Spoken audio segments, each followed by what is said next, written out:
우리가 새벽마다 묵상하고 있는 요한계시록은 사도 요한이 기록한 마지막 성경입니다. 시대적으로도 가장 마지막에 기록되어 있는 성경입니다. 황제 숭배를 강요하며 기독교를 박해하던 로마 제국, 이 시기에 요한은 반모라는 섬에 갇혀 있었습니다. 이 당시 사도 요한은 살아있는 마지막 사도였습니다. 마지막 사도. 이 마지막이라는 단어는 참 여러 가지 의미를 가지고 있습니다. 그 중에서도 저는 이 마지막이라는 단어를 묵상할 때 이 요한이 다른 사도들의 순교 소식을 들으며 마지막까지 살아있었음을 내포한다는 생각이 들었습니다. 그의 인생은 영광스러웠지만 고난의 소식과 고난의 순간을 감당해야 했던 인생이었기도 합니다. 믿음을 지키려 순교자가 되려 했던 그 초대교회의 형제자매의 소식들을 들었을 것입니다. 함께 교회를 개척하고 함께 기도했던 그들이 순교자가 되었다는 소식, 그 소식을 들으며 요한의 마음은 한켠에 아픔이 남았을 것입니다. 복음에 불타오르던 바울이 순교했다는 소식을 들었을 것이고, 변화산에 함께 올랐던 베드로가 십자가에 거꾸로 달려 순교했다는 소식도 들었을 것입니다. 다른 사도들의 순교 소식도 들으며 그의 마음속에는 여러 가지 아픔이 있었을 것입니다. 특히 동생 야고보의 순교, 사도행전 12장 1절과 2절에 기록되어 있는 칼로 죽임당한 요한의 형제 야고보에 대한 이야기는 이 요한의 마음에 큰 상처를 남겼을 것입니다. 물론 순교는 영광입니다. 그 무엇과도 비교할 수 없는 가장 고귀한 죽음이 바로 순교입니다. 하지만 요한도 인간이었기에 그의 마음속에 아픔이 남지 않았을 것이라 생각하기는 어렵습니다. 박해의 시기, 초대교회의 믿음의 성도들은 그렇게 순교의 길을 걸어갔고 그 안에 수많은 상처들이 남겨졌지만 믿음의 힘으로 그것들을 이겨내며 믿음의 싸움을 싸워 나갔습니다. 그 시기를 거쳤던 사도 요한, 그의 나이가 그가 노년이 되어 갈수록, 세월이 흐를수록 그의 얼굴에는 깊은 주름이 남았을 것이지만 그의 마음에도 하나의 또 상처들이 남았을지도 모릅니다. 세월이 흐를수록 그도 약해졌을 것입니다. 처음에는 청년 같은 기백으로 복음을 전하던 그였지만 지금 이 요한계시록을 기록했을 이 시기에는 반모섬에 갇혀있는, 어쩌면 세상이 보기엔 아무 소망 없는 상처 많은 노인이었을지도 모릅니다. 하지만 그의 내면에는 강력한 믿음이 있었습니다. 그는 분명한 자기 이해를 가지고 있었습니다. 요한계시록 1장 9절에 나 요한은 너희 형제요 예수의 환난과 나라와 참음에 동참하는 자라 이야기합니다. 멋진 고백입니다. 나는 그냥 이 땅에서 사라져가는 한 명의 노인이 아니라 예수의 환난과 나라와 참음에 동참하는 믿음을 가진 자라고 본인을 이야기하고 있습니다.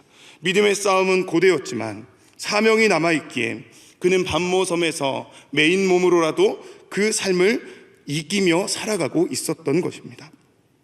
제가 이렇게 말씀 서두에 사도 요한의 상황을 설명하는 이유는 오늘 본문에 나오는 이 새 예루살렘, 완전한 성읍, 그 흠없고 결점 없는 완전한 성읍인 새 예루살렘과 사도 요한의 상황이 극명하게 대비를 이루기 때문입니다. 요한계시록 21장 9절과 10절에 7대접을 가지고 마지막 7재앙을 담은 7천사 중 하나가 나와서 내게 말하여 이르되 이리 오라, 내가 신부 곧 어린 양의 아내를 내게 보이리라 하고 성령으로 나를 데리고 크고 높은 산으로 올라가 하나님께로부터 하늘에서 내려오는 거룩한 성 예루살렘을 보이니라고 말합니다. 여러분이 본문에 나오는 7대접 7천사, 이 7이라는 단어는 완전수이죠. 하나님의 권한을 대리받은 심판을 행했던 이 천사가 요한에게 와서 말씀하고 있는 본문입니다.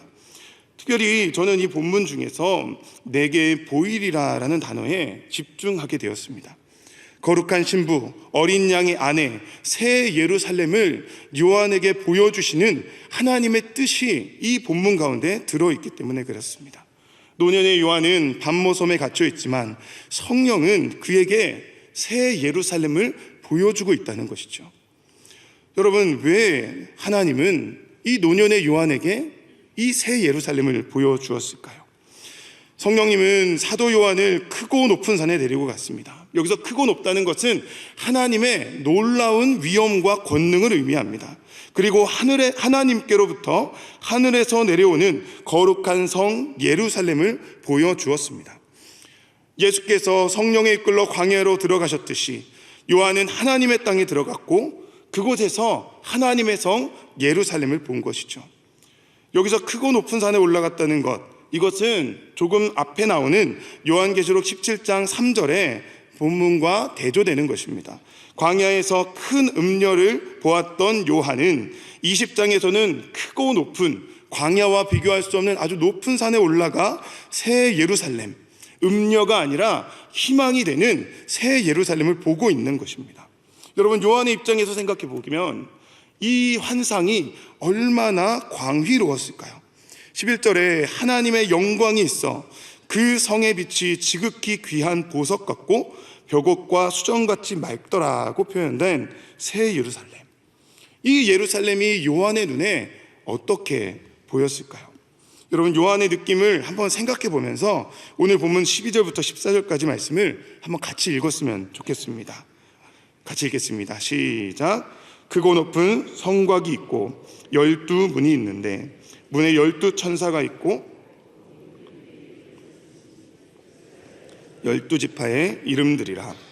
동쪽의 세 문, 북쪽의 세 문, 남쪽의 세 문, 서쪽의 세 문이니 그 성의 성곽에는 12기초석이 있고 그 위에는 어린 양의 12사도의 12 이름이 있더라. 아멘. 환상 중에 이 성읍을 보았던 요한, 계속 반복되는 단어는 12입니다. 12. 성경에서 12는 또한 완전수죠. 12천사, 12지파의 이름들, 12기초석, 12사도의 12 이름. 이 12이라는 단어는 새 예루살렘의 완전성을 보여줍니다. 지금 우리는 죄가 물들어 있는, 죄로 가득한 오염된 세상, 완전할 수 없는 부족과 결핍이 있는 세상 속에 살고 있지만 하나님께서 다시 이루실 새 예루살렘은 부족함이 없는 완전한 곳이라는 것을 이 성경이 보여주고 있다는 것이죠.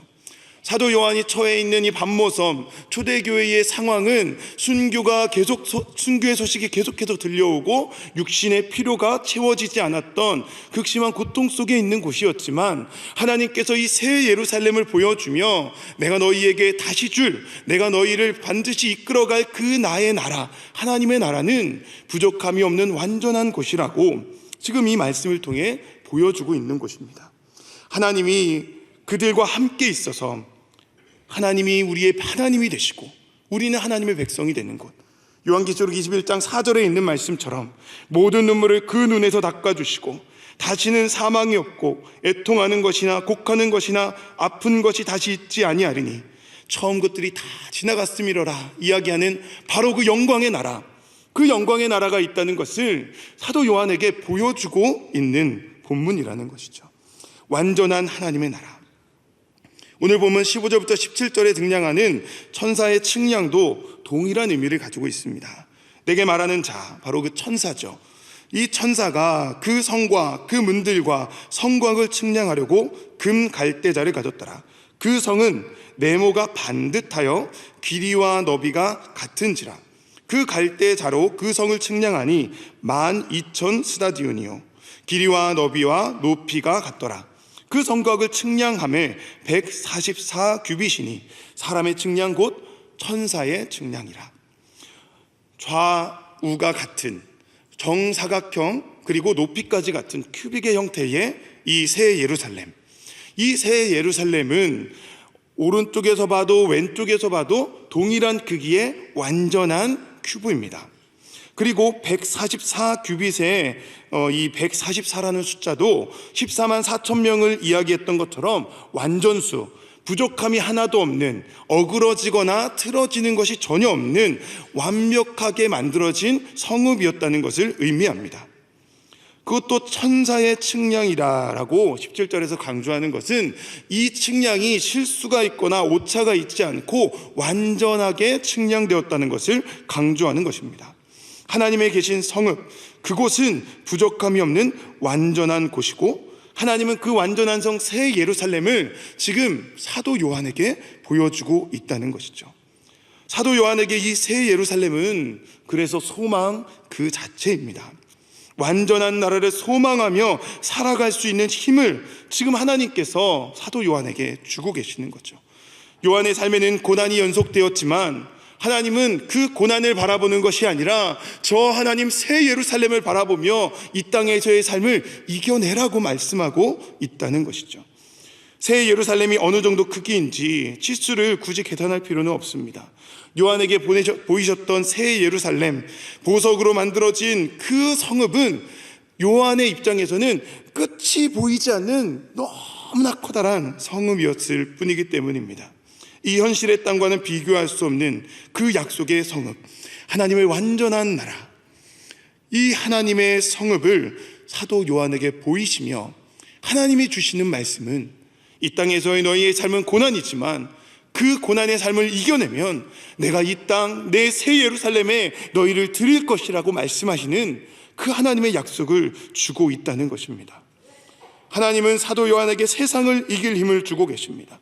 완전한 하나님의 나라, 새 예루살렘을 소망하며 이 땅의 환난을 이기라는 것이죠. 세상 사람들은 우리에게 이야기합니다. 우리 내면에 있는 상처를 치유해야 한다고, 우리 내면에 있는 아픔을 치유해야 한다고 말합니다. 그래서 다양한 방법을 통해 우리 내면을 계속 들여다보도록 만듭니다. 하지만 여러분, 성경은 그렇게 이야기하지 않아요. 성경은 우리의 내면에 있는 상처를 치유하라고 말씀하지 않고요, 저 하나님 나라를 바라보며 상처를 이겨내라고 말씀하십니다.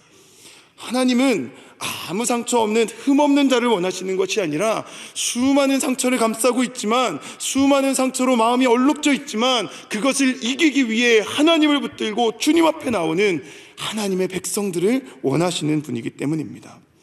여러분, 오늘 본문 18절부터 21절까지를 보면 벽옥으로 쌓인 성곽, 정금으로 만든 유리 같은 성을 이야기합니다. 각색 보석으로 꾸며진 기초석, 진주로 만든 문, 맑은 유리 같은 정금이 있는 이 새 예루살렘, 이 땅에 어떤 왕도 소유할 수 없었던 완전한 성읍, 그 어떤 부귀와 영화보다 더 존귀한 것들로 가득 찬 새 예루살렘을 이야기합니다. 특별히 제사장의 판결 흉패, 에봇을 연상시키는 이 보석의 언급은 하나님의 통치가 새 예루살렘에 임한다는 것을 상징적으로 드러내는 표현입니다. 이 하나님의 나라, 이 하나님의 나라를 소망하는 자, 그에게 하나님이 다스리시고 인도하시는 은혜를 주신다는 것입니다. 하나님은 이기는 자는 이것들을 상속으로 받으리라고 말씀하십니다.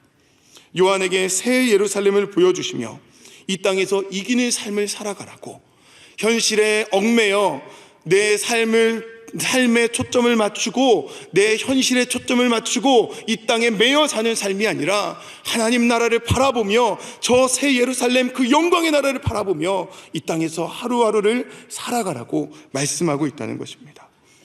이사야 54장 11절부터 14절에 이런 말씀이 있습니다.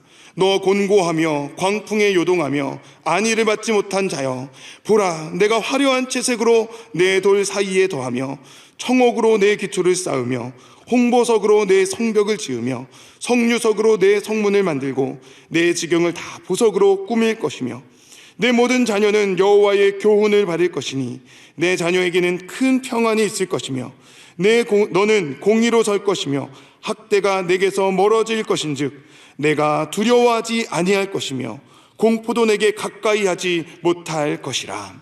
아멘. 하나님은 우리에게 이 약속을 주십니다. 새 예루살렘에 있는 보석의 비유를 통해 하나님은 우리를 다시 회복시키시고 우리를 공포에서 멀리 하실 것이라 말씀하십니다. 세상의 법칙은 시간과 비례한 도태를 말합니다. 병들고 낡아지고 사라지는 것이 인생이라고 말합니다. 하지만 하나님의 법칙은 시간의 법칙을 뛰어넘습니다. 믿는 자는 영원히 죽지 않는다고 예수님께서 말씀하셨습니다. 시간이 갈수록 그 육신은 후패하지만 그 영혼은 날마다 새로워져 새하늘과 새 땅에 들어가게 될 것이 그리스도인이라고 성경이 이야기하고 있습니다. 마지막 날 우리는 완전하신 하나님 아버지 그 집에 돌아가는 존재입니다. 고린도후서 4장 16절부터 18절 말씀처럼 그러므로 우리가 낙심하지 아니하노니 겉사람은 후패하나 우리의 속은 날로 새롭도다. 우리의 잠시 받는 환난에 경한 것이 지극히 크고 영원한 영광에 중요한 것을 우리에게 이루게 함이니 우리의 돌아보는 것은 보이는 것이 아니요 보이지 않는 것이니 보이는 것은 잠깐이요 보이지 않는 것은 영원함이니라. 아멘. 우리는 세상 풍파에 치이고 깎이며 늙어갑니다. 그 누구도 세월의 흐름을 거부할 수 없습니다. 하지만 그것이 우리를 낙심하게 만들 수 없습니다. 겉모습이 약해질수록 우리의 속은 새로워질 수 있기 때문입니다. 약할 때 강함 되신 하나님, 이 하나님은 대단한 능력으로 큰 일을 하는 유능한 사람을 원하시지 않습니다. 자신의 한계를 절감하며 주님만 의지하는 죄인을 원하시는 것이 바로 하나님이십니다. 우리가 오늘 이 하루 저 하늘나라, 주님께서 우리에게 약속하신 저 새 예루살렘, 우리의 아버지 되시며 우리의 보호자 되시는 그 하나님 의지하며 오늘 하루를 살아가 보지 않으시겠습니까? 연약한 자들과 함께 하시는 하나님, 이 세상은 우리를 물어뜯으러 웅크리고 있지만 영원한 집으로 우리를 인도하시는 하나님, 이 요한계시록의 결론 부분에 등장하는 이 새 예루살렘 환상은 바로 그 하나님 나라를 바라보며 고난의 현실을 이겨내라는 하나님의 약속인 줄 믿습니다. 사도 요한에게 이 환상을 보여주신 하나님은 반모섬에 갇혀 살던 그에게 소망을 주기 원하셨던 것은 아니었을까요? 세상의 풍파로, 로마의 핍박으로 믿음의 싸움을 싸우며 순교의 길을 걸어갔던 초대의 교회 성도들에게 승리를 약속하기 위한 환상은 아니었을까요? 이 혼탁한 세상에서 선한 싸움 싸우길 갈망하는 지금 우리들에게 힘내어 이 길을 걸어가라고, 내가 너와 함께 한다고, 내가 너에게 이 새 예루살렘을 줄 것이라고 말씀하기 위해 이 환상을 보여주신 것은 아니었을까요? 여러분, 오늘 이 새벽에 우리 함께 기도할 때 하나님, 내가 이 땅을 바라보는 자가 아니라 주님 나라 바라보며 승리하며 살길 원한다, 함께 기도하길 소망합니다. 우리를 승리하게 하시는 하나님, 믿음의 싸움에 지쳐 있더라도 주님 의지하면 다시 새 힘을 주시는 그 하나님을 의지하며 오늘 하루를 능력으로 살아가며 저 새 예루살렘을 바라볼 수 있는 우리 모두 되기를 주님의 이름으로 축복합니다. 이 시간 우리 말씀을 생각하며 함께 기도하길 소망합니다. 여러분, 오늘 본문에 나오는 이 새 예루살렘, 이 새 예루살렘은 지금 우리도 바라봐야 하는 하나님의 약속입니다. 여러분, 오늘 하루 하나님, 내가 주님 나라 바라보며 천국 소망 가지고 이 땅을 능력으로 살아갈 수 있게 해달라고 우리 한번 주님의 이름으로 붙들고 함께 기도하도록 하겠습니다.